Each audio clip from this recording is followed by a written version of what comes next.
तुम्ही काय 18 तासात दरड काढली सांगता? इराणमध्ये 3 दिवसात अमेरिकेनं उडवलेला पूल इराणनं बांधून टाकला. तुम्ही 18 तासात दरड हटवली फक्त, तर काय मोठे तीर मारले का? सत्य बोलल्यावर तुम्हाला राग येतो. देवेंद्र फडणवीसचा अपमान झाला म्हणजे का महाराष्ट्राचा अपमान झाला का? म्हणजे सरकारची हिंमत झाली या जैन मुनीला अटक टाकायची, जेलमध्ये करायची? छत्रपती शिवाजी महाराज लढून थकले होते, यांनी पाहिली का छत्रपती शिवाजी महाराजांची तलवार? कशाला धरता सत्तेचा अभिमान? इथे जनताच्या दुःखाला नाही रे वाव. समाजामध्ये न्याय देणं हे सगळं काम असताना ज्या पद्धतीनं काम चालू आहे, सभापती महोदय, ठाण्यामध्ये कल्याण महानगरपालिकेनं बुद्धभूमी फाउंडेशन आहे, मागच्या जवळपास 80-90 वर्षानं तिथं आहे. इथं बुद्ध मूर्ती आहे, बौद्धाचं स्तूप आहे, भीमा कोरेगाव विजयस्तंभाची विटम प्रतिकृती आहे, 42 झाड आहे. सभापती महोदय, कल्याण महानगरपालिकेनं सगळं तोडून टाकलं. या ठिकाणी बुद्धभूमी फाउंडेशन आहे. खरं तर आपण दीन दलित समाजाला, मला असं वाटतं, आपण एक प्रकारे संरक्षण देण्याचं काम करतो, परंतु आज या ठिकाणी हे धम्मस्थळ पूर्णपणे पाडण्याचं काम कल्याण महानगरपालिकेने केलं. 42 झाड सुद्धा पाडलेले सभापतीमध्ये. कोणाच्या स्वार्थासाठी पाडले मला माहिती नाही, परंतु MMRDAनं हे कल्याणची जी बुद्धभूमी फाउंडेशन आहे ही ताब्यात घेण्याचा पूर्ण प्रयत्न केला आहे. मला असं वाटतं हे जुनं सेंटर आहे, हे काही आताचं नाही आहे. आणि म्हणून अशा पद्धतीनं जर काम चालत असेल तर तुम्ही समाजात कशा पद्धतीनं वागता हा प्रश्न सभापती महोदय. सभापती महोदय, या राज्यामध्ये बागेश्वर बाबा येतो आणि तो म्हणतो छत्रपती शिवाजी महाराज लढून थकले होते. याला कोणी शिकवलं? हा कोण बागेश्वर बाबा आला? हा शिवाजी महाराजाविषयी बोलतो की छत्रपती शिवाजी महाराज लढून थकले होते, सरकार काही करत नाही. त्या स्टेजवर मान्य मुख्यमंत्री बसलेले असतात, संघचालक बसलेले असतात, आणि त्यांच्या उपस्थितीत हा बाबा म्हणतो की छत्रपती शिवाजी महाराज लढून थकले होते. यांनी पाहिली का छत्रपती शिवाजी महाराजांची तलवार? ह्या बागेश्वर बाबांनी अंधश्रद्धा फैलावतो समाजामध्ये आणि छत्रपती शिवाजी महाराज लढून थकले होते म्हणतो. याच्यावर कारवाई करण्याची हिंमत सरकारने दाखवण्याची आवश्यकता आहे. सभापती महोदय, कोण जैन मुनी येतो, आचार्य नयन पद्मसागरन म्हणतो तारा राणी महाराणी तारा राणी जैन धर्मीय होत्या. जैन धर्माचा आदर करतो आपण, पण तारा राणी जैन धर्मीय होते कोण म्हणतात? अरे जिथं गवताला भाले फुटतात हे तारा राणीने सांगितलेलं आपल्या महाराष्ट्राच्या इतिहासामध्ये, आणि तारा राणी जैन धर्मीय असं येऊन एक जैन मुनी आचार्य म्हणतो. सरकारची हिंमत झाली या जैन मुनीला अटक टाकायची, जेलमध्ये करायची? सरकार करत नाही, बागेश्वर बाबाला करत नाही. यांना छत्रपती शिवाजी महाराजांचा अवमान झालेला चालतो, यांना तारा राणी महाराणी तारा राणीचा अपमान झालेला चालतो सभापती महोदय.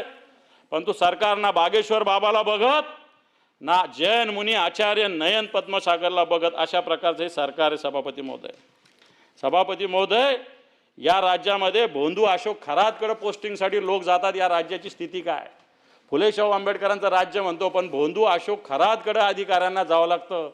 त्या अशोक खराचं आता काय चालू आहे माहिती नाही, परंतु मला असं वाटतं ही घटना आपल्या राज्यामध्ये घडली हे तितकीच महत्त्वाची. सभापती महोदय, हां विचारतो त्यांना मी. आणि म्हणून मला असं वाटतं, डिस्टर्ब होऊ नका, बोला. काल माननीय मुख्यमंत्री खालच्या सभागृहात मिसिंग लिंक विषयी लोक बोलले म्हणून त्यांना फार राग आला, पण सत्यता मांडली. 7,181 कोटी रुपयाचा मिसिंग लिंक आहे सभापती महोदय. फक्त 13 किलोमीटर म्हणजे 540 कोटी रुपये एका किलोमीटरला खर्च झालेले आहे. कोणत्या तरी वर्तमानपत्रात आलं चांद्रयानाला फक्त 615 कोटी रुपये लागले. चांद्रयान जे पाठवलं ना चंद्रावर, त्याला फक्त 615 कोटी रुपये लागले. मिसिंग लिंकला 7,181 कोटी लागले. त्याची दरड कोसळली रस्त्यावर. मुख्यमंत्र्यांनी सांगितलं 18 तासात रस्ता सुरू केला. अरे इराणमध्ये 3 दिवसात पाडलेला पूल अमेरिकेनं बांधून टाकला. तुम्ही काय 18 तासात दरड काढली सांगता? इराणमध्ये 3 दिवसात अमेरिकेनं उडवलेला पूल इराणनं बांधून टाकला, आणि तुम्ही 18 तासात दरड हटवली फक्त, तर काय मोठे तीर मारले का? तुम्ही सांगितलं होतं 240 वेगाने येणारे वारे सुद्धा 90 किलोमीटरच्या वेगाने वारे होते. ही देशाची टेक्निक, ती देशाची टेक्निक, कुठे गेली तुमची टेक्निक? आणि म्हणून तुम्ही, मला असं वाटतं, या जनतेचा पैसा आहे, जनतेला 66 दिवसात तुमचं हे मिसिंग लिंक पडतो.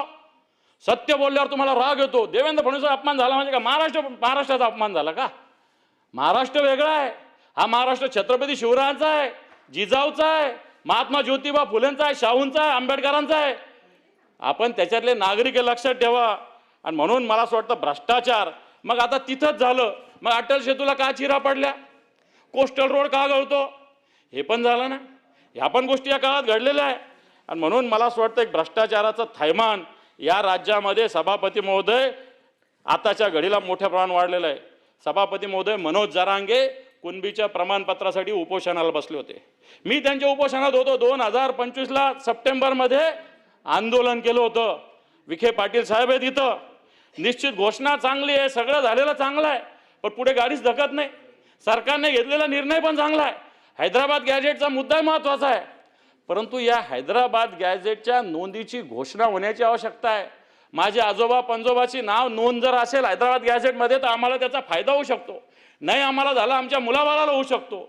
आणि म्हणून या सगळ्या हैदराबाद गॅजेट कुणबी प्रमाणपत्राच्या वाटपासाठी सुद्धा सरकारला फक्त उपोषणाला बसल्यावर जाग येते, परंतु मला असं वाटतं त्याच्यामध्ये सरकारने सातत्यानं काम करण्याची सभापती महोदय आवश्यकता आहे. आणि म्हणून हे राज्य आत्ताच्या घडीला सगळ्या स्तरावर जर बघितलं तर नुसतं जाहिरातीमध्ये गुंतलेलं आहे. कर्जमाफी अजून झालं नाही, पण सगळ्या बसवर कर्जमाफीच्या जाहिराती लागल्या. कर्जमाफी अजून झाली नाही, 1 रुपया आलेला नाही सभापती महोदय, पण कर्जमाफीच्या जाहिराती सगळीकडे लागलेल्या आहे. अजून शेतकऱ्याच्या खात्यात रुपया आला नाही, परंतु कर्जमाफीच्या जाहिराती सगळीकडे सभापती महोदय लागलेल्या आहे. आणि म्हणून मी जास्त न बोलता एवढंच बोलेल, कशाला धरता सत्तेचा अभिमान, इथे जनताच्या दुःखाला नाही रे वाव. फक्त कागदावरती चालतात योजना, प्रत्यक्षात मात्र फक्त भ्रष्टाचार आणि घाव, अशा प्रकारची स्थिती सभापती महोदय. आणि म्हणून या राज्याचं सरकार, याला पाय पण चालत नाही, याला डोळे पण जनतेचे दुःख दिसत नाही, याला कान आहे पण याला बाकी काही ऐकू येत नाही, अशा प्रकारचं सरकार सभापती महोदय. सत्तेचा माज आत्ताच्या घडीला सत्ताधाऱ्यांना आलेला आहे. आणि म्हणून नगर विकास विभाग असेल, कायदा सुव्यवस्था असेल, या सगळ्या विषयात भ्रष्टाचारानं थैमान घातलेलं आहे. कॉन्ट्रॅक्टर असोसिएशननी स्वतः सांगितलं की आम्हाला 54% रुपये वाटावं लागतात. 54%. मी संभाळण्याला राहतो, आमच्या महापालिकेत कॉन्ट्रॅक्टर असोसिएशननी कमिशनरला पत्र दिलं की आम्हाला कसे वाटावं लागतात, इथं 2%, तसंच मंत्रालयात सुद्धा 54% द्यावं लागतात, अशा प्रकारची स्थिती सभापती महोदय. आणि म्हणून आत्ताच्या घडीला या राज्याची कायदा व्यवस्था अतिशय देशोधडीला लागलेली अशा प्रकारची स्थिती. सामान्य माणूस जीव मुठीत धरून जगतो या राज्यातला. भ्रष्टाचार पावलं पावली आहे. नगर विकास विभागाचा वेळ तर नगरपालिका असेल तर महापालिका असेल, सगळ्या ठिकाणी भ्रष्टाचाराशिवाय कोणतंच काम होत नाही सभापती महोदय. महसूल विभागामध्ये साध्या साध्या लोकांना 7-12वर चेंज करायला, 7-12वर मला असं वाटतं नोंद घेण्यासाठी 10-10 चक्रा मारावं लागतात. मोठे काम होत असेल, पण छोटे छोटे काम अजून सुद्धा होत नाही. तहसीलदाराच्या दारात 50-50 वेळेस जावं लागतं, अशा प्रकारची सभापती महोदय स्थिती आहे. आणि म्हणून या 259 प्रस्तावाच्या निमित्तानं सरकारने ही ढासळलेली कायदा सुव्यवस्था असेल, ही महसूल यंत्रणा असेल, नगर विकास विभागातला भ्रष्टाचार असेल, मला असं वाटतं याच्यामुळे जनतेचं जीणं हलाखीचं झालेलं आहे.